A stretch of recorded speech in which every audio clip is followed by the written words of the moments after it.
السلام عليكم ورحمة الله وبركاته. اللهم صل وسلم وبارك على سيدنا محمد النبي الأمي وعلى آله وصحبه وسلم تسليما كثيرا. دي أول ما نزلنا من المحطة يا جماعة، من القطر. وزي ما احنا شايفين كده، حبينا ان احنا الأجواء واحنا واخدينها مشي كده وطالعين بره. بدأنا دخلنا في العزومة دلوقتي. ده الرص يا جماعة بتاعت الأكل بتاعنا، بتاع الفطار بتاعنا.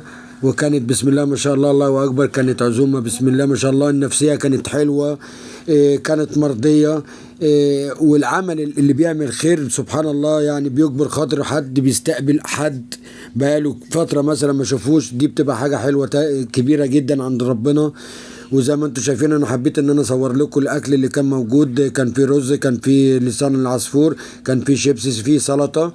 بعد كده لسه بينزل دلوقتي البسلة، وبينزل بقية الاكلات. يعني يا جماعة انا حبيت ان انا اصور شكل الطبق وشكل الرصة وشكل القعدة.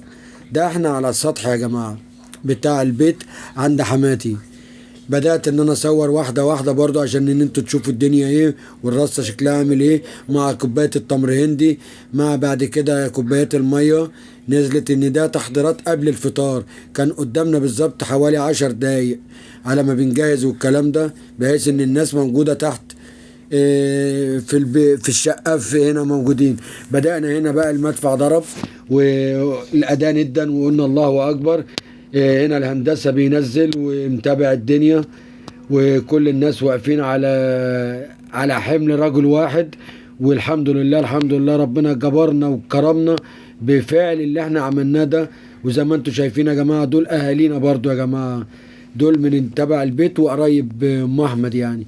هنا الهندسة واقف، وهنا حبيبة واقفة، وهنا أحمد واقف، وغازي وحمدي. وهنا أنا بسلم عليكم وبصور، بقول لكم معانا يا جماعة تعالوا افطروا. زي ما انتم شايفين اهو يا جماعة، منظر أجواء جميلة. ويعني يا رب يجعلها أيام مفرحة علينا وعلى أمة المسلمين أجمعين يا رب. ويبلغنا ليلة القدر إن شاء الله.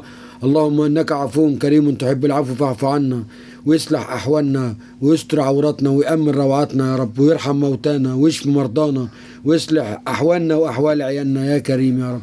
فعلا فعلا فرحة حلوة يا جماعة، واللمة حلوة فعلا. واعتصموا بحبل الله جميعا ولا تفرقوا. التعاون حلو، المحبة حلوة، حب ما بين الناس، وحب والرباط ما بين الناس. ده ربنا بيجعلك كنز برضو لك في مماتك إن شاء الله. ويا رب يحسن أحوالنا ويسترها علينا ودايما، ويجعل أيامنا خير وبركة يا رب، وعلى أمة الإسلامية أجمعين. ويصلح حال فلسطين، ويصلح حال السودان، ويصلح أحوال البلاد العربية يا رب. وبشكر كل الناس اللي بتقف جنبنا، اللي مساندانا، اللي بتسأل علينا. ربنا ما يحرمناش منكم، ويكتر منكم، ويصلح أحوالكم، ويزكم من نعيم الله يا رب. وزي ما انتم شايفين يا جماعة، العمل الحلو بتسعى له بقلب مفتوح. وزي ما انتم شايفين، انا كان نفسي ان انا برضو اروح اقدم. انا نزلت حاجات بس ما حدش كان مصورني. قلت بقى مش مهم ان انا اصور يعني. هنا انا كتبت يعني بكل ارواحنا وحباب والحياة بتاعتنا. فعلا فعلا التجمع حلو، والعزوة حلوة، واللمة احلى كمان. هنا بعد العزومة نزلنا عشان نتفرج على الماتش، انا والهندسة محمد عثمان وحمدي. وزي ما انتم شايفين الشوارع بتاعت كفر الشيخ وجمال كفر الشيخ، فعلا فعلا بلد مميزة، جواها جميل جدا جدا جدا. والواحد بيبقى مبسوط جدا جدا لما بينزل فيها بأمانة. فعلا المحبة حلوة يا جماعة، والمحترم يحترم. وزي ما انتم شايفين أجواء رمضان في كفر الشيخ، عشان برضو ان احنا زي ما قلنا المنوفية هي دي بلدي، لكن دي بلد كفر الشيخ، دي بلد ام احمد. وزي ما نشوف ان البلد دي احلى، ولازم بيتميزوا بحاجات كتير. المنوفية الدنشواي، ارض، يعني الارض الطيبة اللي فيها الزراعة.